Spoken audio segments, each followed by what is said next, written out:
થોડુંક તો વાવો. હા નહીં હો, કેમ નહીં ભાઈ, એ બીટ તો પાડી આવો લો ક્યારે વાવ લ્યો ભરી જાઓ હવે હું ફેરવો લ્યો ધીરે ધીરે બસ લ્યો. આ બધી ઢોરાઈ ગઈ અહીંયા. વિડીયો જોઈજો ભાઈ, આપણે મેથીમાં બહુ હેરાન છે દાવો. 2 કેરા વાવ્યા તો 1 નો વીઘા, અને આ કોથમી નથી અને આ ગાજર છે મારા વાલા, કારણ કે ગાજરના પાંદડા અને કોથમીના પાંદડા બેમાં. જય મુરલીધરને જય દ્વારકાધીશ, કેમ છો મજામાં? શરૂઆત કરી દોસ્તો આજના સવારના બ્લોગની. તો અત્યારે તો આપણે વાડીએ, એટલે કે જો અટાણે ઠંડુ એટલું બધું સરસ મજાનું વાતાવરણ છે કે એનું એ વાત જવા દો ને. ટાઢું હિમાળા જેવું છે અત્યારે વાતાવરણ છે, એવું બધું છે ને. આપણે આવી ગયા હતા વાડીએ, તો હાલો હવે વાડીએ જઈએ ને આજના કામની છે શરૂઆત કરીએ. આજ તો કે બહુ કામ નથી, પણ હવે જોઈએ છે ઓની લગભગ ઓયણી હાલે છે, એટલે કે મકાઈનું છે વાવેતર ને એવું બધું ચાલુ છે. અને ઝીણો મજા આવે છે, તડકો છે. અને થોડીક વારમાં જોઈએ છીએ ત્યાં હજી જાવું, એટલે ચા પાણી ટાણ ખાતું, ચા પાણી પીને અને પછી છે આપણે ઓની જવું અને ઓયણીનું જોઈ લઈએ, કારણ કે લગભગ મકાઈનું ક્યારેક બાકી રહી ગયું તો નહીં, વાવેતર હાલે છે. ગાડી લઈને આપણે આવી ગયા હતા વાડીએ, અને હાલો બેટરી વાળી ગાડીમાં ચાર્જિંગ ઓછું છે તો કંઈ નક્કી નથી ક્યારે આપણને પાછી પુગાય છે શું થાય. એટલે પૂગી તો જાય જો કે, પણ હજી લગભગ 10 કિલોમીટર રેન્જ માલ છે ને, આપણે ઘાટવાના છે 2 કિલોમીટર. તો હાલો મારા વાલા શરૂઆત કરીએ આજના વ્લોગની. વિડીયોમાં છેલ્લે સુધી જોડાઈ જાઓ અને જાણવા મળશે કંઈક ને તમને નવું. તો હાલો શરૂઆત કરીએ આજના વ્લોગની. તો અહીંયા આવે એટલે પાડીને એમ થાય કે આ શું હોય છે, આપણે બિચારી ભડકી જાય. અહીંયા એને ખબર પડી જાય કે આ એને કોઈ જૈન આવી ગયું છે, એટલે બિચારી ભડકવાનું ચાલુ કરી દે છો ને પાપો બેહી. બાકી હાલો નીકળા લઈએ, ત્યાં વાવેતર ચાલુ છે. હું વાત છે, આજ તો હરિયાળી પૂરી બધી જગ્યાએ. અને ઓનીકર હાલે એક પસારે આપણે જે રહી ગયું હતું ને વાવેતરનું, એમાં રાતસે બપાઈ વાવી દીધી મકાઈ રહી ને, સોયત્રા પાડી જાય મકાઈ, ખોટા કાઢી ગઈ, લાઈનો પૂરી ગઈ. અને એવી મકાઈ છે કે આમ માફેડી જોઈ ગમે એવો રચકો પથરાઈ ગયો, ઝીણો. અહીંયા હાલે છે વાવેતર. હાલો વાવો, થોડુંક તો વાવો. હા નહીં હો, કેમ નહીં ભાઈ, એ બીટ તો પાડી આવો લો ક્યારે વાવી દે મકાઈનો ખાલી કરો કોની કરનું કે થોડોક વાદળા થાય પછી વાવી. ટાઈટ મોરી પડી જાય, ટાઈટ હમણાં હાવ હિમાળો પડે છે. આવો તો કે છે મકાઈ માજી કાઢ નાખવી હે. ઓહો ભારી કરી કેટલીક છે એ ઢોરાણી ઢોરાય. હા ઢોરાય જ નહીં, કેટલી ઢોરાઈ ગઈ. ઓહો એથી ઢગલો થઈ ગયો. ચકડું ફેરવો નીકળી જાય.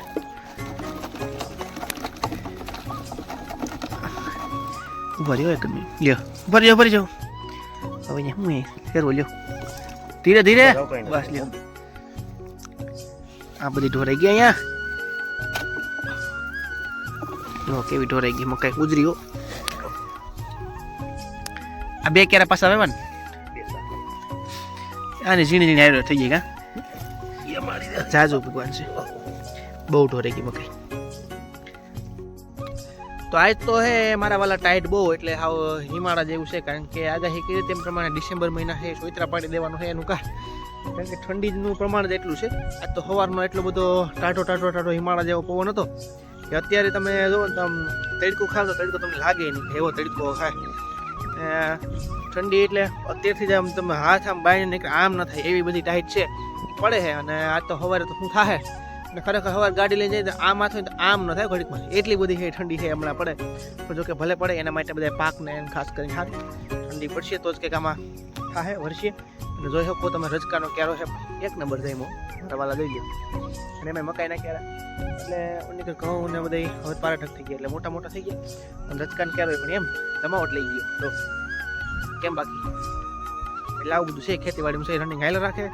હાલો હવે આમાં બધી માથામાંથી આ બધું ઉસકાવા એમ નથી, એનું કારણ છે ઠંડી છે બહુ, કંઈક ને કંઈક છે આવું ને ઠંડી પડી રાખે. તો આવી રીતે આ રજકાન ક્યારો છે, સેટ લગન છે, એ અડધે લગન ક્યાંય ખાલું નંબરે. અને ઘઉંમાં એમ જ છે, હવે પારા દેખાતા બંધ થઈ ગયા છે, અને ગિરનાર દેખાતું થઈ ગયો પાછો. એટલું ચોખ્ખું વાતાવરણ છે ને એટલી ટાઈટ પડશે. અને એમાં મને દેખાય છે જમરૂક લઈને જમરૂક, ભલે ઉધરા આવે પણ જમરૂક ખાવાનું થાય. હાલો હુડાને ખાધેલ જમરૂક જોજો એકવાર, સામું જ છે. પેલા તોડી લઈને એટલે કામ સમામ થાય એનું થઈ જાય. સોયત્રા પાડી દો જમરૂકના. તો આજના દીમાં સડાવી દીધું પાણી. જોકે વારવાનું તો આપણે છે રવિવારે, પણ બીજું એક ખેતર પાવાનું હતું ને એમાં મોડું થઈ ગયું. એટલે આજે લગભગ જો 5-6 ક્યારા કે 7 ક્યારા પાયા છે. અને કાલના દિવસમાં કદાચ વરસે. આ પાણી ઘઉંને હવે ખાસ જરૂર છે. એનું કારણ છે કારણ કે પારાઠા ઘઉં થઈ ગયા, એટલે મોટા ઘઉં થઈ ગયા, એટલે પાણી એને હવે જોઈએ રાખે. આ ત્રીજું પાણ હાલવાનું ચાલુ કર્યું. હવે તો ક્યાંય પારો તમને દેખાતો નહીં હોય, કારણ કે ઘઉં પારા ઢક થઈ ગયા. ઉપર આવી ગયા, કોઈક પારામાં થઈ ગયા, ક્યાંક નથી થઈ ગયા. મોવડમાં શું છે, પારો રીજો ઓછો હોય એટલે ઓછા આવી ગયા હોય. પસાટે ને એમાં સારો રીજો હોય. પસાટે જાઓ ક્યાંય પારો ખાલી નહીં હોય. એનું કારણ હોય પસાટે પાણી ભરાણું હોય, અને હેઠા મોસમ માની કરું શું ભરાણું હોય, હાઈલું ગયું સીધું. તો ક્યાંક ક્યાંક પારો આવી ગયા હોય. ને અમે સુરત નારાયણ હવે ધીરે ધીરે ઠડે બધી બાજુ ઘઉં હોય. તો જો મીંડા વધવા ને કાંઈ ઘા પહટવા.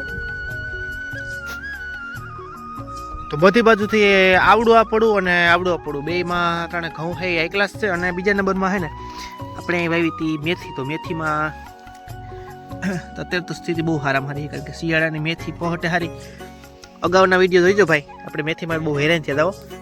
2 ક્યારા વાવ્યા, એકેય નો વીઘા. અને આ કોથમી નથી ને આ ગાજર છે મારા વાલા, કારણ કે ગાજરના પાંદડા ને કોથમીના પાંદડા બેમાં ફેર પડી જાય હાથી ઘોડાનું. જેને વર્તે એ જ વર્તે, નકર આમાં ખરેખર ઘણા ખોકે ચડી જાય. તો મેથી નરવે એટલે ફૂલે ફૂલ જાઓ બહુ હારામ હારી છે. ભેગા જો કે આની કરા હર ક્યારો ગાજર અને આ બાજુથી સાઈડ પહટતી મેથી. આની કર થોડી ઘાટી મેથી વાવી હતી, એટલે એક લાખ થઈ ગઈ. એટલે હવે તો શિયાળો આવશે એટલે આ વસ્તુ છે અમારા વાડી વિસ્તારમાં બહુ કામમાં આવે. ભજીયા થાય જોરદાર મેથીના, કાંઈ ઘટે નહીં. હવે કે વૈધી કેમ ઘાએ ઘા વૈધ્યો, પણ હકોટી વૈધી એમ. ઘઉં એમ થઈ ગયા, મેથી એમ થઈ ગઈ. પછી આ મેથી અંદર છે એટલી ઘઉંમાં આમે એટલામાં. આ ક્યારો સ્પેશિયલ એટલો જ છે, નામે જો એટલે ઘઉં. તો હાલો મારા વાલા, આજનો કામનો કોટા છે આપણો પૂરો થઈ ગયો. એટલે કે આજ તો બહુ કંઈ ખાસ કંઈ એટલું બધું વિશેષ કામ હતું નહીં. હવે ઘઉંમાં બધી જગ્યાએ આટો મારી અને પાણી લગભગ કાલના દિવસમાં કદાચ વારવાનું છે, પણ હવે આપણે નથી વારવાનું, કારણ કે આપણે જવાના છીએ આપણી સ્કૂલે. અને હવે અત્યારે તમે જોઈ શકો છો, આપણે ગાડી લઈને જો કાંઈ આવી ગયા હતા, અટાણે હજી વાગી ગયા છે કેટલા ખબર છે, 5:30. 5:30 વાગ્યામાં દીધો તો હાવ ઢળતો ગયો, અંધારું પડવું થઈ ગયું હોય. અને શિયાળાના દિવસ જે સૌથી ટૂંકા હોય ને આ બાજુ છે ચંદ્રોદય થઈ ગયો, એટલે કે ચંદ્ર પણ છે જો એક્ઝેક્ટ મારી આંખની પાસે ચંદ્ર ઉદય થઈ ગયો છે ને આ બાજુ સૂર્યાસ્ત થવાની તૈયારીમાં છે. તો હાલો હવે આપણે ધીરે ધીરે હાલે જઈએ. જો વસાર કે કામ હોય તો જોતા જઈએ. કે કાલના દિવસમાં આપણે અહીંયા કાલની પ્રથમ દિવસે પારાની જે કોઈર હતી એ આખી લેવડે, એટલે કે ટૂંકમાં બધી ધૂળ ભરી અને પારા ઉપર ચડાવી હતી. એનું કારણ છે કારણ કે ધીરે ધીરે આ પારાની કડો કોઈ લીધી ને બધું થતું જાય, ડેઠું પડી જાય. તો આવી રીતના એને કાલ કે પ્રથમ દિવસે પાવડા કર્યું. પણ હવે કાલ આજ તો વેત ન આવ્યો, આજ તો મોડા આવ્યા હતા એવું તો. એટલે કાલના દિવસમાં કંઈક ખમું જૂનવાળું કરશું. અને હાલો મળશું તો એ નેક્સ્ટ બ્લોગમાં. ત્યાં સુધી બધા આવજો. જય મુરલીધર, જય દ્વારકાધીશ. અને આજ તો ઠંડી પડવાની છે જોરદાર. તો એ પહેલાં છે હવે ધીરે ધીરે ગામ ભેગા થઈ ગયા અને ટોપા પહેલે એને ટાઈટ ને ઠરી જાય હું મારા વાલા. તો હાલો હવે મળશું નેક્સ્ટ બ્લોગમાં. ત્યાં સુધી આવજો. જય દ્વારકાધીશ, જય મુરલીધર.